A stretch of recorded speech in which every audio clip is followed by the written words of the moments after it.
Por que está abatido a minha alma? Por que te perturbas dentro de mim? Espera em Deus, pois ainda o louvarei. A Ele, meu auxílio e Deus meu. Salmo capítulo 42, o verso 11. Tenho certeza que hoje será um dia de muitas bênçãos. Mas se porventura nessa manhã, logo agora no começo do dia, você se depara com lutas, dificuldades, problemas, aflições, creia nas palavras do Senhor. Você não será o primeiro, não será o último. Enquanto nós estivermos aqui nesse mundo, nós somos passíveis de passarmos por lutas, por dificuldades. Mas nós precisamos crer numa coisa. Nós precisamos confiar no Senhor. O Salmo capítulo 42, o verso 11, acalenta o nosso coração nessa manhã, dizendo o seguinte: Por que está abatido a minha alma? Por que te perturbas dentro de mim? Espera em Deus, pois ainda o louvarei. A Ele, meu auxílio e Deus meu. Creia nessas palavras, Deus vai te conceder a vitória. Ele vai fazer com que você volte a sorrir, você tenha alegria e tenha vitórias na tua caminhada. Mais um dia, nessa manhã, nós nos acordamos agradecidos a Deus por tudo que Ele fez por nós, para estudarmos um capítulo da sua palavra, um capítulo da Bíblia. Nós queremos que a palavra de Deus alimente o nosso coração, norteie a nossa trajetória e nos diga de fato o que nós precisamos fazer a cada dia. Por isso, convido você a ter as mãos a palavra do Senhor no livro de Êxodo, capítulo 34, o verso 1. Então disse o Senhor a Moisés: Lavra 2 tábuas de pedra como as primeiras, e eu escreverei nelas as mesmas palavras que estavam nas primeiras tábuas que quebraste. Moisés sabia perfeitamente o que estava escrito nas primeiras tábuas.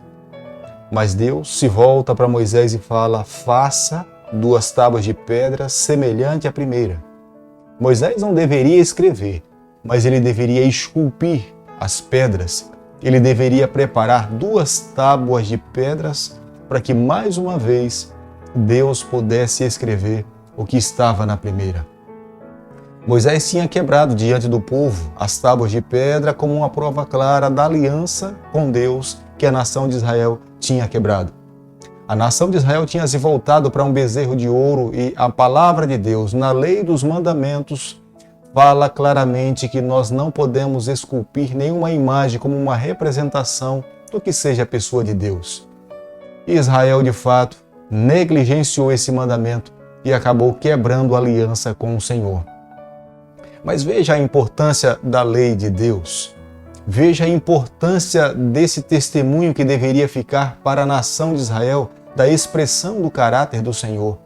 Embora Moisés tivesse quebrado os primeiros mandamentos, Deus se volta para Moisés e fala: Faça uma 2ª tábua de pedra.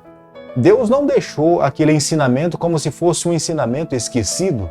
Deus pediu mais uma vez a Moisés que ele esculpisse 2 pedras e levasse e subisse ao monte para que mais uma vez Deus pudesse escrever as leis dos mandamentos, para que a nação de Israel soubesse qual era a vontade de Deus. Nós sabemos que a lei de Deus não salva ninguém, mas se alguém não tem noção de onde ele se encontra, ele não pode sair de um estado de pecado para uma busca do Senhor. Se alguém não sabe que está enfermo, como que pode procurar a cura? Nós só podemos procurar um médico ou tomar um remédio se nós tivermos um diagnóstico e nós estamos enfermos. E é o que de fato a lei de Deus faz conosco. Ela nos mostra os nossos pecados. Ela diz que nós falhamos, aonde nós caímos.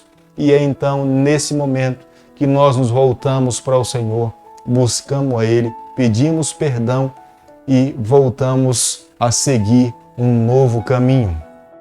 A Bíblia mesmo, no livro de Tiago, capítulo 2, o verso 10, diz o seguinte: Se porventura alguém guardar toda a lei, mas tropeçar num só ponto, ele se torna culpado de todos. Eu repito, nessa manhã, nós não somos salvos por guardar a lei, mas a lei nos apresenta onde nós caímos e temos a oportunidade de buscarmos a Cristo para encontrarmos a cura. No capítulo 34, é o momento que Moisés sobe ao monte para se encontrar com Deus. E lá sob o monte, Deus iria escrever as mesmas palavras, os mesmos mandamentos que estavam na primeira tábua de pedra escrita pelo dedo de Deus. É o momento que Moisés se depara com o Senhor sob o monte. E é impressionante, que está aqui no capítulo 34, no verso 8. E imediatamente, curvando-se, Moisés para a terra, o adorou. Moisés se debruça sobre o chão. Moisés reconhece a grandeza de Deus. Moisés sabe que Deus é soberano. Somente Ele é digno do nosso louvor, da nossa adoração.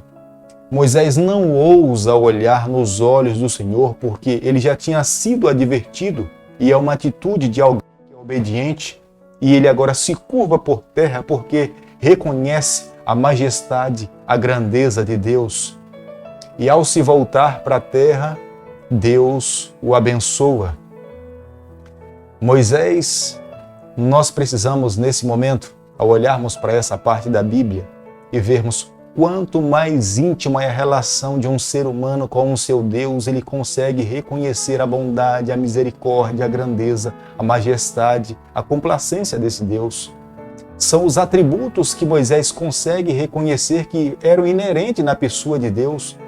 Moisés se volta para o Senhor e fala que ele é longânimo, compassivo, misericordioso, amável, embora ele reconheça que ele não tolera o pecado.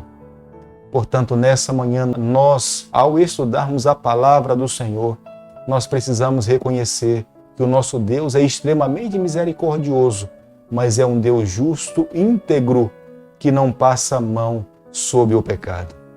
No capítulo 34, do verso 10 ao verso 11, demonstra o relacionamento que Deus queria ter com a nação de Israel.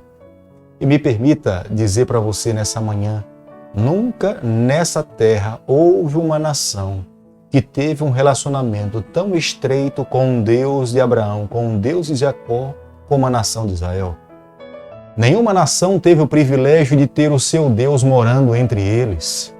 E o nosso Deus, no livro de Êxodo, capítulo 25, verso 8, ele fala para a nação de Israel: me faça um santuário para que eu possa morar no meio de vocês.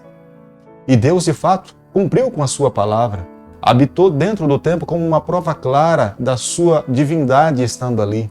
Mas Israel foi avisado por Deus que o seu maior adversário não eram os inimigos, porque os jebuseus, os amorreus, os filisteus e todos os outros povos que estavam ali ao redor da nação de Israel, Deus venceria.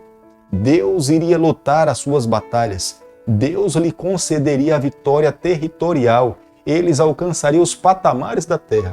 Mas o maior adversário da nação de Israel seria abrir mão dos princípios, dos valores, em seguir a Deus para adquirir os costumes dos outros povos que estavam ao redor daquela terra.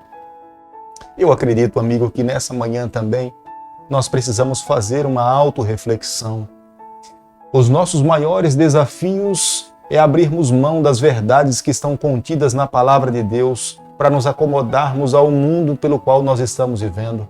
O maior risco que passamos nos dias de hoje é permitirmos que os ensinamentos que não estão na palavra de Deus alcance a nossa vida e nós passemos a praticar hábitos que não estão na palavra do Senhor. Era o risco que acontecia com a nação de Israel. Deus prometeu veementemente àquele povo que eles venceriam todos os povos, mas eles deveriam ter cuidados para não fazer aliança com aquelas nações. Porque se eles fizessem aliança com outros povos, assumindo as suas próprias culturas e religião, eles estariam desagradando, quebrando a aliança que eles tinham assumido com o seu Deus. Moisés teve a alegria, nós podemos ver isso no verso 28, de ficar 40 dias sob o monte, sob o cuidado de Deus. Deus cuidou de Moisés.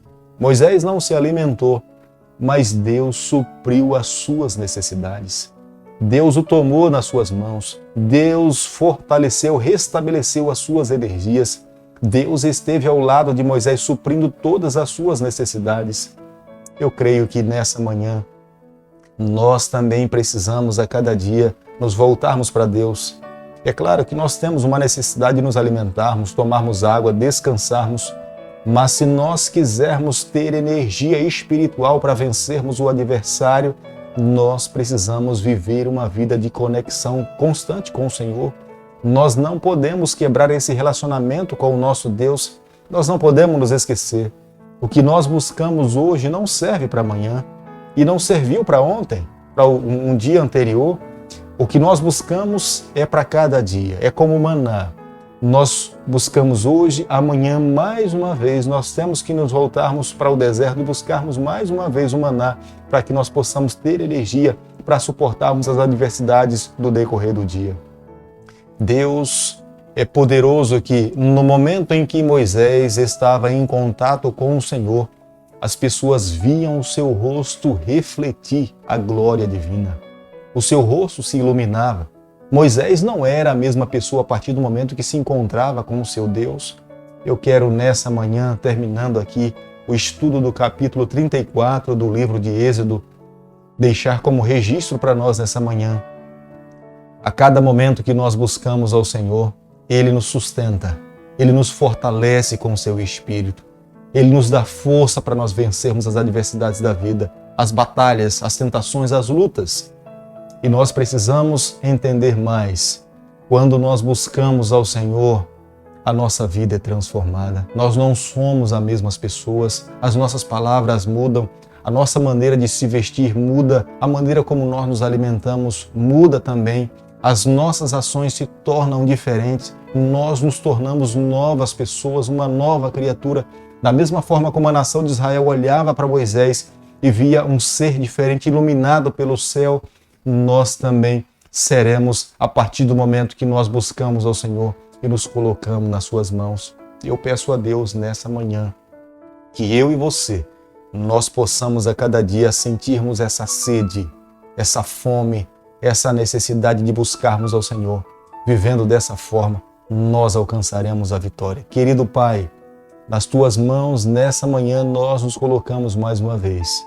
Abrimos o nosso coração para que o Senhor faça morada completa na nossa vida.